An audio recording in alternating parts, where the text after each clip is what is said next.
की low voltage हे किती सेट करायचं आणि कसं सेट करायचं. तर लो व्होल्टेज हे मोटरवर बऱ्यापैकी डिपेंड असतंय.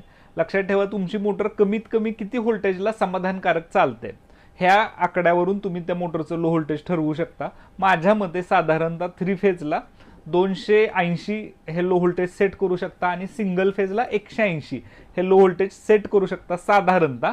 जर मोटर तुमची अजून त्यापेक्षा कमी व्होल्टेजवर चालत असेल तर तुम्ही त्या प्रकारे सेट करू शकता. तसंच सिंगल फेजला पण. आता आपल्या ॲटोमध्ये म्हणजे आता सध्या जर तुम्ही 3 फेजचा ॲटो घेतला तर त्यामध्ये 3 फेजचं लो व्होल्टेज सेट करू शकता. पॅनल घेतला तर पॅनलमध्ये फक्त 2 फेजचं लो व्होल्टेज सेट करू शकता. तर लो व्होल्टेज सेट करण्यासाठी काय करायचं तुम्हाला, मेनूमध्ये जायचं आहे, सेटचं बटन दाबून एकदा मेनू आला की स्क्रोल करून तुम्हाला LOU मध्ये जायचं आहे. हे LOU म्हणजे लो व्होल्टेजची सेटिंग आहे. इथं मधलं बटन दाबून तुम्ही हे आकडा कमी जास्त करू शकता.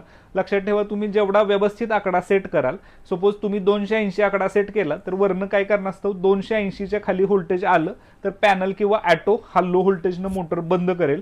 तुम्ही जेवढे ॲक्युरेट आणि योग्य व्हॅल्यू सेट कराल तेवढी तुमची मोटर कमी व्होल्टेजनं चालण्यापासून वाचेल आणि जळायचंही वाचवू शकता. या व्यतिरिक्त काय डाऊट असेल तर आमच्या दिलेल्या पत्त्यावर संपर्क साधा. धन्यवाद.